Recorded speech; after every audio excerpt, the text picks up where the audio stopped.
Hi there. Yesterday, I announced on Facebook that I have decided to run for Congress, 47th District here in the state of California. I consider myself to be moderate in my political views. And so, what I'm doing in this episode is I'm sharing with you what my political thinking is, what my thoughts are on various subjects. Here we go. In the 1940s, Air Force pilots kept crashing their planes. Eventually, researchers measured thousands of pilots on physical dimensions of size, then calculated the averages for each one. Experts thought this would lead to a better fitting cockpit and fewer crashes. Out of 4,000 pilots, not a single one fit within the average range on every dimension. One might have longer arms but shorter legs. Another might have a big chest but small hips. A cockpit intended to fit the average pilot actually fit no one. This is a normal distribution curve. Nearly every measurement regarding humans falls on this curve, including politics. I view myself as a moderate. In reality, I'm a bit conservative on some issues, while simultaneously a bit liberal on other issues. Just as you have to adjust your car seat to fit yourself differently from me, so both you and I have non-identical positions on all the various political issues. I will listen to your concerns with empathy, but we won't always see eye to eye. I thought you should know. I'm Phil Turek, and I approve of this message. Hi, I'm Phil Turek. This is what I consider to be the playlist Martians on Earth on YouTube, Season 3, Episode 4, how I'm explaining my views as a moderate. So why Martians on Earth anyways? So if you haven't followed the channel for the past 2 years, and no one has, then I view myself as someone who's striving to envision what we want to establish as cultural values on an advanced civilization that we establish on the planet Mars. And using that vision, use Mars as a tool for making social changes back here on Earth to our own cultural values and eventually to our own politics. So hence, I'm an ancestral Martian in the sense that I am trying to be one of those people building a better future for us, a better civilization. Okay, so that's why the name's like it is. Now, talking about politics and my views, I am running for Congress. And when I think about what Congress is like today, I see it as being two main political parties that have gone way over the top and treating it as a winner take all blood sport of shirts versus skins. I never got into sports. In fact, this photo here is possibly the only photo ever taken of me doing any kind of sport activity. I never participated in organized sports, by choice. But in 2007, I got interested in actually doing paragliding. So here's a photo, only one I know of me shortly before I landed while I was paragliding up in Santa Barbara. And I've discontinued that, and I never got very advanced with it. I'm considered P2 pilot when I stopped in 2018. So that affects my thinking as well. I'm not planning to go to Congress with this winner take all bloodletting sport of, oh, it's us versus them. I was just never into that. I've been influenced by a group called the Nationhood Lab, and they have been concerned with establishing what are the ideals of the United States. Well, we know what those are, but what are the attitudes and aspirations of people living in the United States? And so they've been doing surveys, and it's been going on for years. They just published a report, well, March 2024, and their research shows that although there are many people in the United States who feel that our bloodline is what unites us and our history is what unites us, it's really our commitment to our set of ideals. And those were embodied in the original Declaration of Independence and our Constitution. Today, 63% of the US population overall still adheres to those basic ideals. Here they are. And I am one of those 63% that believe we have intrinsic rights, for example, to not be tyrannized. And tyranny is oppressive control by the government, for example. All right? So that's what motivates me. And as a opening project for me to get into Congress, we are in California right now just agonizing over two poor choices that are being forced upon us by forces that really don't care for our Republican Constitution. So this began, I'll say, with the governor of Texas choosing to gerrymander his district to get, more votes for his party, more representatives in Congress for his party. I feel he shouldn't have done that. I'm opposed to gerrymandering. Now, consider the numbers like this. The bomb, the atomic bomb that killed people when it was dropped in Hiroshima, killed an estimated 140,000 people. The redistricting that just took place in Texas had the effect of silencing the voices of 5 million U.S. citizens. That is equivalent to 36 nuclear bombs going off, and I'm calling them gerrymandering nukes. 36. If they were physical bombs, we would not stand for that at all. But these were political silencers. Meanwhile, over here in California, we are agonizing how do we respond to that? And so our governor is giving us voters a way in. Should we respond? If we do, it would be the equivalent of dropping 43 gerrymandering nukes on our own citizens here just to balance out what happened in Texas. Both choices, choosing to do this, not choosing to do this, are losing propositions being forced upon us. And we're in agony about what to do. I would like to see us approach this as look, we are coming up on the 250th anniversary of the adoption of our nation, separating it from Great Britain and the old world and establishing our Declaration and our Constitution. How about we use this time to do a refresh, a national renovation project that takes where we are today, compares it to what the vision was of our own founding fathers, and makes some political tweaks to try to get things closer to the ideals that they were hoping we would be reaching by now. So, gerrymandering is a case in point. Why not try to do a national effort of empowering the people, not the congressmen because they failed to do this, not the executive branch because they don't want this, judicial branch isn't involved with doing this directly. So we, the people, we're the only ones who can do this, whether I go into Congress or not. The idea goes like this.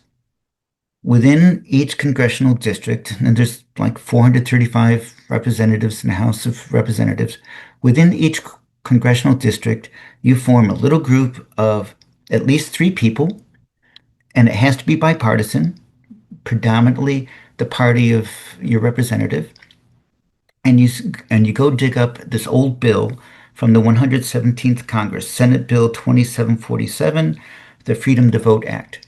It had many provisions, including let's put an end to gerrymandering. It had a provision that said all congressional districts should be established by either bipartisan or nonpartisan working groups. That would do a lot to end gerrymandering.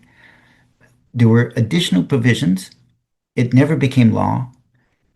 But what we could do as a national renovation project here for our Constitution is your little group of at least 3 people, bipartisan, in your district, takes that bill, it's 500 pages, edit it down, taking out what you could, be comfortable living without. Do you want to keep or get rid of, for example, the provision that said Election Day will be a national holiday so that you can take time off from work to go vote? Okay, that was a provision in the bill that never became law. Do you want that kept in there? Do you have something else you want to put in? Try not to add so much as remove. And my thinking is once you have edited down whatever amount you want to, at least never removing the gerrymandering provision, actually get in touch with your local representative, present it to them, and then task them with meeting with other representatives to let's get this bill actually passed this time, even if all it has is one provision. Okay, this is not something one little group of 3 can do.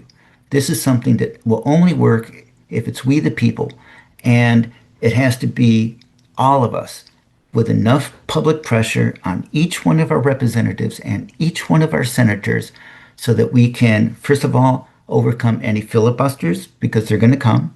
And second of all, overcome a presidential veto because we know our person well enough to know that this would be vetoed. So that means all of us.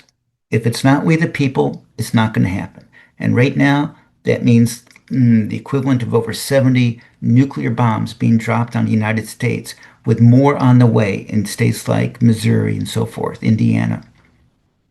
Okay. Wow. So there's my position. Is that moderate? Is that liberal? Is that conservative? You can make the call as you see fit, but that's how I feel on that issue. All right. I will say that I've been favorably swayed by my understanding of the Six Nations of the Iroquois up in the northeast of the United States where I grew up. And I had done an episode extolling all the virtues that their advanced civilization had. Not advanced technologically compared to us, but certainly civil, and they never had widespread poverty. They never had homelessness. They never had people going hungry because they cared for people, including strangers. So there's a lot that we did learn from them as we created the foundations of our own government. There's more that we could learn from them. That's what I would say. Here's something that I wish we could tackle. This is a graph showing how many representatives were in the House of Representatives as a function of time. So it starts in the year 1800, and right now it's plateaued at 435 members because that's the size of the room that everyone can fit into. However, the population of the United States has not plateaued since 1913. We have grown by leaps and bounds. And so that means each member of Congress has become larger and larger in the amount of power that they have over the population. And so here's another graph. This shows what the best fit has been for multiple governments on this planet. And it shows that basically governments follow a cube root curve, but not the United States. We are significantly below that curve because we set that plateau. So I've created a visual to try to tell the story. If I were in Congress, I would be one of 435 representatives, and I would be representative for approaching 750,000 constituents here in the 47th district. And really, you're down to, are you going to be a Democrat or are you going to be Republican? And there's only, those two choices. So you see that little black and white grainy image? That's about 435 pixels of either Democrat or Republican representing you on all the values. If we were to go to multi-member ranked choice voting, that would up the number of representatives. This is a little old calculation I've done, so maybe by now it'd be a few more people. But let's say 591 representatives, and multi-member means not just one political party maybe in your district. And then ranked choice is something that some areas are learning about what that means. It's being applied, and it means the top vote getters, whether they're the same party or not, are the ones selected to represent that congressional district. And so here's my little image that says, well, if it's multi-member, that's not black and white anymore. That means you might be the Green Party, you might be the Independent Party, you might be this party, and then more members. So now you can begin to see how you are being more individually represented, your views in Congress on multiple issues, not just one issue. Where, I'm sorry, it has to be one position or the other. Either you're the Democrat position on all issues, abortion, gun control, immigration, everything, or you're the other political party on all issues. That's the way it is right now as we go into Congress. Multi-member would be a little more colorful. And then just to get you to wrap your mind around it, our founding fathers had imagined, I'm sorry, it's in the Constitution, the original Constitution, about how many representatives, how many constituents per representative, how many citizens per representative. And based on the original number and the original Constitution, there should be about 11,000 representatives right now. And that means we would need our two largest cruise ships just to accommodate them, send them off to sea, you might think. But wow, here's what you would look like individually, your beliefs, your values, really connected to other people like-minded with you on all the different issues, a multitude of issues. Now, my stepdaughter says this is impractically large. So maybe just stick with the cube root rule and, be content with that much improvement. That's probably what's really not too idealistic, right? That's what's practical. All right. So I'm in favor of that. Am I conservative? Am I liberal? I like this one. This was by a conservative writer, David Brooks. He writes in The Atlantic, he writes in the New York Times, and he wrote a couple paragraphs which I love so much. I'm just going to narrate them to you. It's about the rise of civilization. And what I have here are images of three tyrants. So we got Julius Caesar, Genghis Khan, and I forget the third guy. I wrote it down someplace once. All right. So in the beginning, there was agony. Under the empires of old, the strong did what they willed, and the weak suffered what they must. But over the centuries, people built the strength of civilization, constitutions to restrain power, international alliances to promote peace, legal systems to peacefully settle disputes, scientific institutions to cure disease, news outlets to advance public understanding, charitable organizations to ease suffering, businesses to build wealth and spread prosperity, and universities to preserve, transmit, and advance the glories of our way of life. These institutions make our lives sweet, loving, and creative, rather than nasty, brutish, and short. Civilization is about learning, compassion, scientific wonder, and the pursuit of justice. I like that so much, I created this slide to express it visually as well. All right? So, conservative writer, liberal views, well, you make your own judgment, but that's who I am. Also, something else I've read that I like, a description of what good government should be like. Free markets and free societies don't occur naturally. They're more like successful gardens.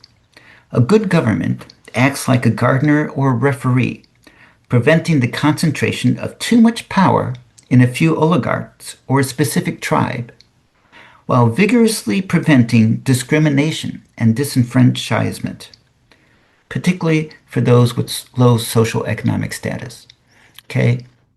So a good gardener keeps stuff from getting, taking over the world too much, like we have to do in our backyard so often, and encouraging the new startup growth. Give them just a fair chance instead of being stomped out, killed by weeds. Okay, so that's my view about good government. All right, respect people. I once used my signature on my emails of respect people, respect nature, respect science. So here's a slide for this one. On the left is an image of Thomas Malthus. In 1800, he put out his thesis that basically there's only a finite number of resources on this planet, and you have to compete with everyone else. And he was thinking about coal as being the important resource. And that therefore, your neighbor is your enemy. You have to fight with them. You need to win. Robert Zubrin, on the right, modern Mars civilization advocate, has a totally different interpretation of reality. And, consider this. Are we better off today than we were in 1800? If you can't answer yes to that question, then you're ignoring all the wonders that we have, all the inventions, all the benefits of global trade that are taking place. So now, Robert Zubrin, expressing that, said, look, people invent when they are free, when they're encouraged, when they're educated, when they're not shackled. And because of global trade and communication right now, any innovation, any improvement that takes place anywhere on this planet immediately spreads throughout the entire planet. And really, the more people there are involved with being creative, being innovative, being ingenious, the higher our standard of living. So the claim by Malthus that there are finite resources, finite natural resources, is incorrect. What's correct to say is that there are natural raw materials. However, what becomes a resource is invented by humanity. Land wasn't a resource until agriculture was invented. Nuclear, uranium wasn't a resource for nuclear power plants until, that was understood and developed. Nuclear power was developed. All of these advancements are because of humanity.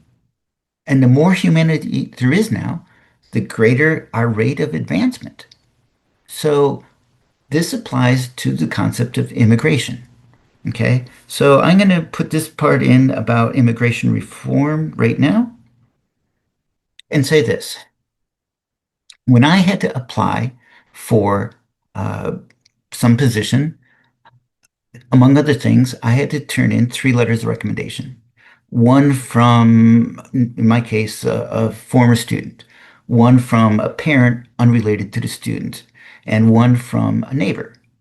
Right now, we generally view immigration reform, current immigration enforcement, as not being consistent with the ideals of our founding fathers that said we respect people. It's in there. We, the people are being respected. So, as an example of immigration reform that I would support, and I'm sorry I didn't put down what House bill it was, and I've forgotten which one it is, but there was a House bill that had 38 co-sponsors in the House of Representatives, 8 of them Republican, 30 of them Democrat, from Alaska to Puerto Rico, about immigration reform. It's about 1,000 pages long. I've only read like 20% of it. And what I would advocate for is that we start with a bill that had bipartisan support.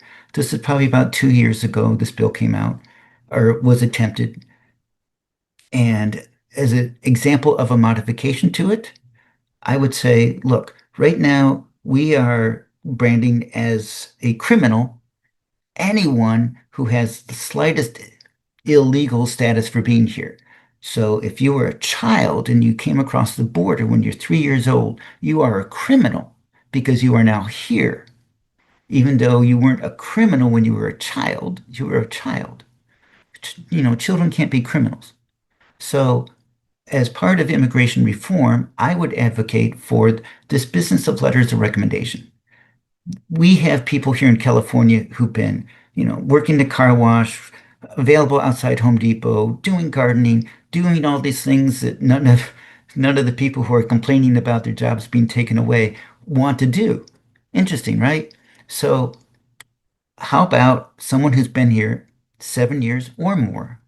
They don't have any criminal history, maybe a parking ticket or something at most, something small might be okay. They've been paying taxes, which is what a lot of immigrants do when they're hired. And no, they can't pull from it. They can only put into it. So they've been helping hold up Social Security, for example. What about for this class of people, instead of hunting them, kidnapping them, harming them, and discarding them for sport? I'm not into sport that much. How about we say one of the criteria is they have to produce 3 letters of recommendation in English supporting their character for them to stay here in the United States. Maybe one letter from their employer, maybe, or a coworker. I'm not sure which. One neighbor from a neighbor, unrelated to where they work. And third, a letter from any one member of their local city council. Now, I live in a pure mega city council city, Huntington Beach, California. So you can imagine it would be pretty tough for any one of them to sort of, break ranks and write a letter of recommendation favoring anyone uh, who's trying to just survive here. But nearby, city of Santa Ana, they are much more understanding about immigrants and what they're trying to do. They're not trying to come in as criminals. They're trying to get away from criminals. And they came here because we told them this is where it was safe.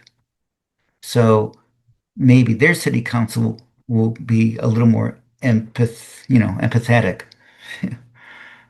So there's my suggestion for immigration reform. Is that conservative or is that liberal? I'm a moderate. Okay. Here, I just took a picture out of a book and pasted it as an example of what is considered to be the playbook of people who want to seize power. And one of the things that they try to exploit is people who have economic uncertainty. They see their community, people is moving out, shops are closing, they're worried about their own job.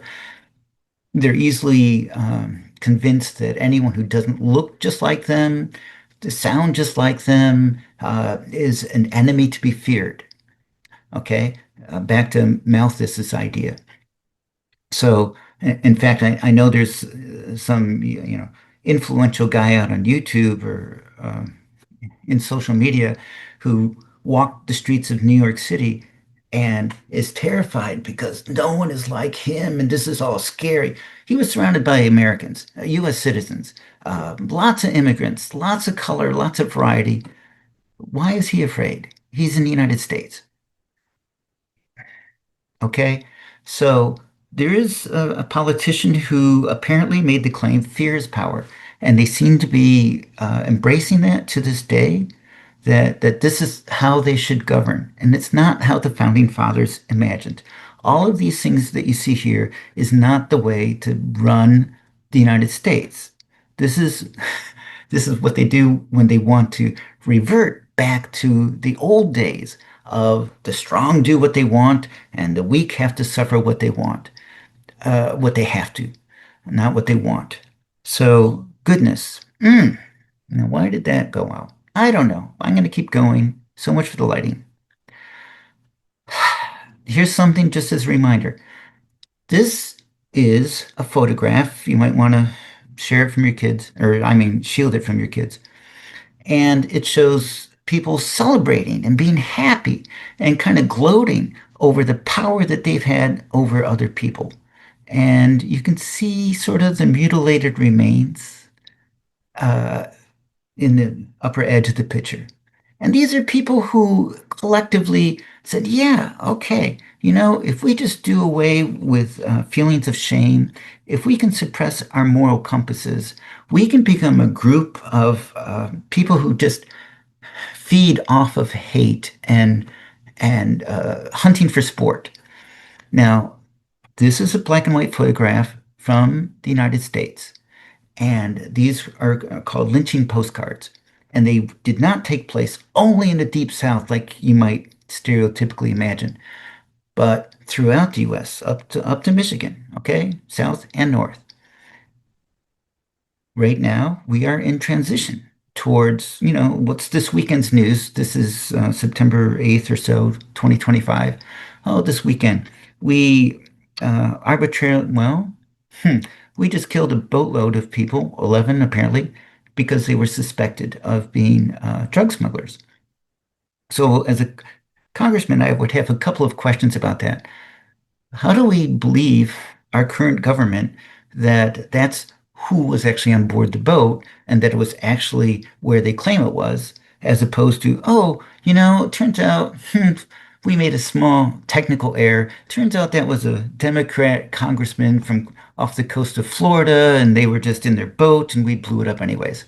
Oops, gosh. So there's question one. How do you know that this accused were guilty? And question number two, if you're going to start discarding the international rule of law, what's to keep, let's say, Mexico from saying, oh no, those are U.S. citizens who are gun smugglers, bringing all those weapons into cartels here in Mexico. Well, let's just shoot them, blow up their car or something because they're suspects. Do you want that to happen to U.S. citizens trying to go into Mexico on vacation? Hmm. So the rule of law works internationally, right? And so I oppose this sort of indiscriminate hunting of humans for sport. Okay, respect nature. This is a very old photo of me, early 1990s, and it was just something I admired. So there's a apolitical environmental group called the Nature Conservancy, and their goal in life is to work within existing laws to save nature as much as they can. And in this example, up in by the Kern River, there used to be a riparian forest along the river. And then in the 1800s, all the trees were chopped down and it was turned into farmland. The Nature Conservancy bought the land, and then volunteers like myself and my friend Rick there went up there to plant trees to repopulate the riparian forest so that this endangered bird species could be brought back from endangerment. Okay, so there's my credential for respecting nature. For respecting science, I once submitted a commentary to our school board about this one, about life, liberty, and the pursuit of happiness. So this is a graph showing the life expectancy in red of the United States as a function of time. The grayed out ones are collectively for the rest of the industrialized world. The graph starts at 1980 and goes through 2021. The dip at the end is due to COVID-19. And you can see two things I kind of want to point out. Number one, thanks to science, we have kind of doubled our life expectancy from the average life expectancy of our founding fathers. Kind of doubled. But second thing I want to point out is we are not doing as well as the rest of the industrialized world, and we took a bigger hit than they did due to COVID-19. And, I know some reasons why we took the bigger hit. Now, some of the reasons why we're below the industrialized world is simply because of geography. We are so much larger in land area that we spend more time driving around in our cars, and therefore we have more car accidents, and therefore our life expectancy is a little lower. But as you're probably, realizing, we have way more gun violence than other nations, and that contributes to our lower life expectancy. So, and by the way, I'm a retired high school science teacher. I taught math. I taught science. I did teach environmental science 1 year. I taught chemistry a number of years. I taught physics 30 years. For 30 years, I taught physics. I respect science. Okay? Just take that. Here's a graph, again, from the Nationhood Lab, if I didn't mention them yet. And it shows, it's color-coded. So they realized that culture is one of the biggest factors about the politics in the United States. That we're not really one nation indivisible, like it says in our Pledge of Allegiance. We're really a federation of 11 major American nations, each with its own history and its own culture. We are united by the ideals of the Declaration and the Constitution, but our cultures are pretty predominant in our local politics. So what you see here is a color-coded map of life expectancy. And here in California, District 47, we have a very high life expectancy. What are some things, features that we have here? For example, we have bike lanes on our major streets here because when Orange County was being mapped out in the 1970s, we had this attitude that we need to be healthy. And so we have bike lanes. We have these, workout stations in our local parks. You go to other areas of the country, they have a different culture. I mean, there's a whole section of the country where the culture is, the Romans had slaves, the Greeks had slaves, we had slaves.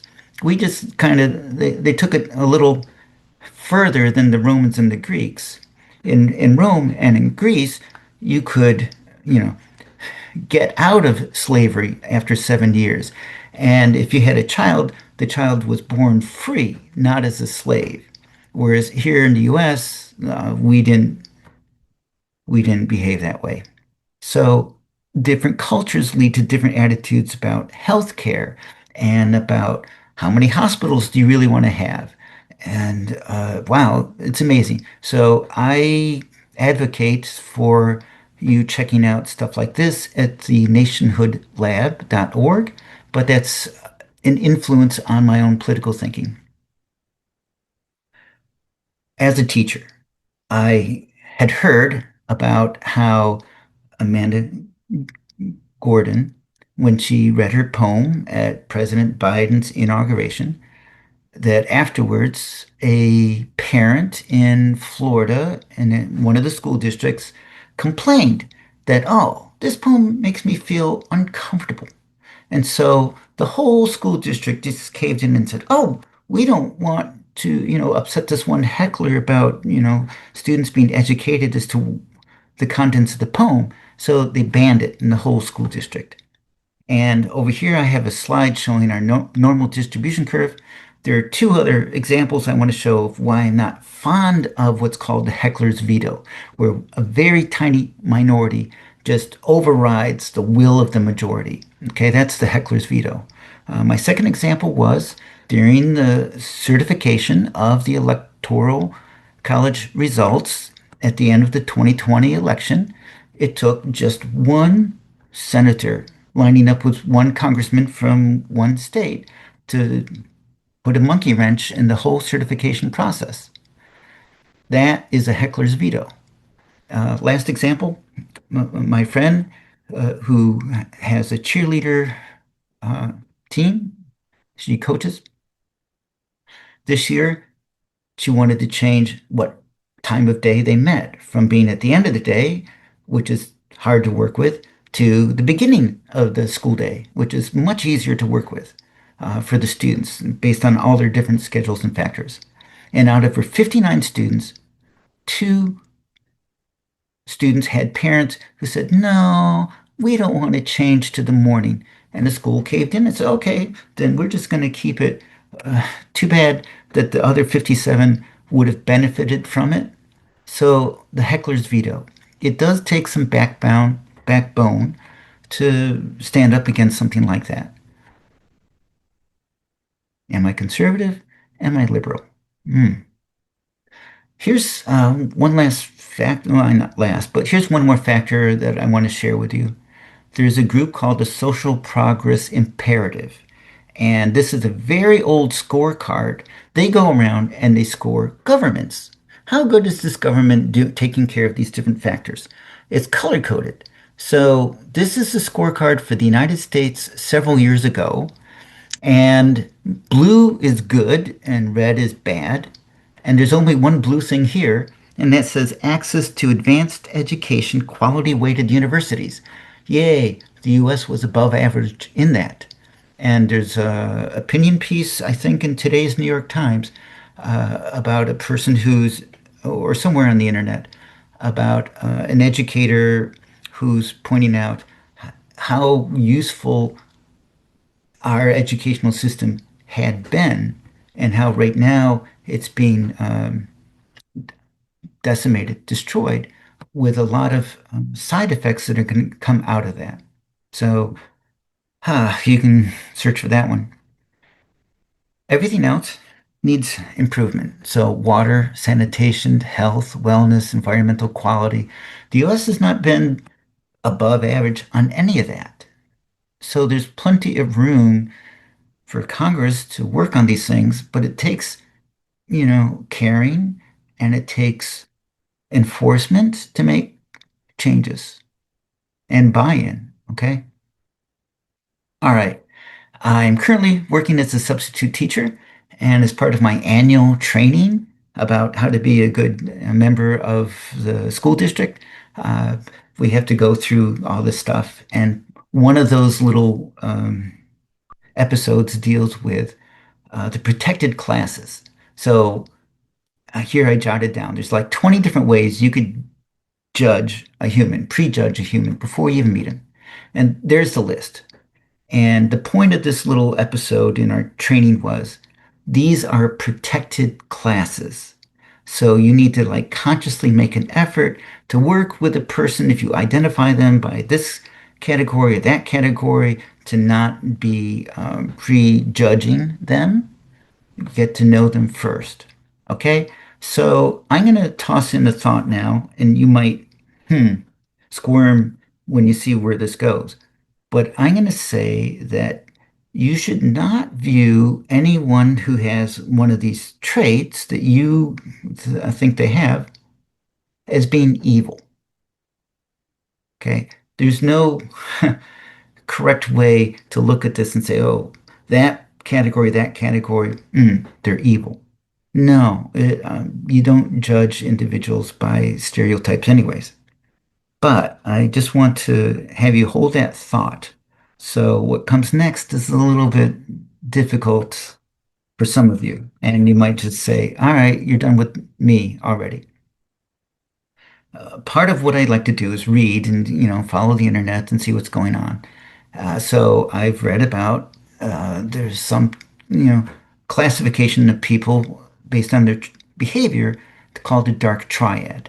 And one aspect of it is, okay, are they narcissistic, where it's always all about me? Are they followed Machiavellianism? Whew, I'm willing to hurt you to get what I want. And then the third trait is called psychopathy. I don't feel any empathy for you and no remorse when I do victimize you. Okay, so another aspect of this is called Darvo. This is where they behave by denying.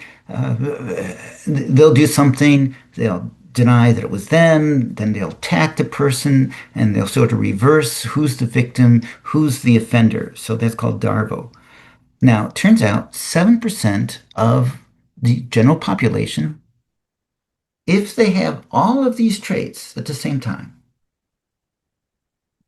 okay, yikes, then they have a small, a smaller organ or two, but not that one. So what they have physically is a smaller than general population volume of the dorsolateral prefrontal cortex or the cingulate cortex. Boop, there's a drawing. And that regulates emotion and then reward regulation, the ventral striatum, the orbital frontal cortex. Now, we can't enlarge those organs, so you can think of this as being incurable. But if you know, if you encounter an adult who has those characteristics, like they're constantly bad-mouthing people and they're acting like a bully, but then pretending to be the victim. They're endlessly demanding your full attention. They never seem to feel any sort of shame or remorse or empathy, and they seem unaware of what's considered acceptable moral behavior. Then they're probably amongst that 7%. Okay, back to that 7%, which is a protected class. And so you shouldn't classify them as being evil, but in need of huh, a lot of proper care. And if these individuals, if you can think of any, uh, become harmful to themselves or to others, then, like it points out in my training, uh, sometimes intervening and restraining them is appropriate and necessary. You don't want individuals like this harming others. You don't want individuals like this harming themselves. But to just label them as being evil, well, that's not what we should be doing as gracious professionals. All right, so that is a synopsis of who I am politically. I will probably be classified as a rhino by most of the dominant political party these days. I'm not a donkey. I don't like being called a rhino. I'm not an elephant so much. I'm registered as a Republican. I self-identify as being a moderate, idealistic Republican citizen against tyranny. And so for me, that sounds like meerkat, and I'm choosing the image of meerkats to be my political mascot.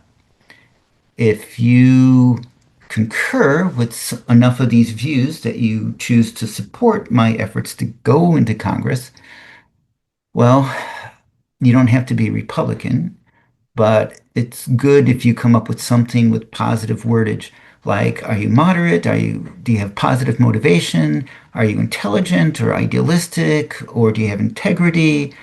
Are you responsible? Do you respect nature, science, people? Are you concerned about tyranny, or are you a citizen against tyranny, or a constituent against tyranny? All those are allowed combinations for you to also be a meerkat. So don't think you have to be Republican. I hope that this gives you some idea of who I am. Many of these slides I had already posted as part of my Martians on Earth series of videos. So this has existed for a while. It's just in an obscure location. And what else? Regardless of how you feel about me, I do really hope you choose to do this national renovation project of at least, can we come together as we the people to end gerrymandering nationwide? How I wish it could be implemented by Halloween so that California voters don't have to go through the agony of choosing the lesser of two evils, two choices being forced on us that should not have been forced. Wouldn't it be great if even the state of Massachusetts, the location of the very first gerrymander nuke, dropped on it in 1812? Wouldn't it be great if even there all political voices in the United States become restored the way that our founding fathers had always envisioned? I'm Phil Turek. I'm running for Congress. I support everything I just said. Bye.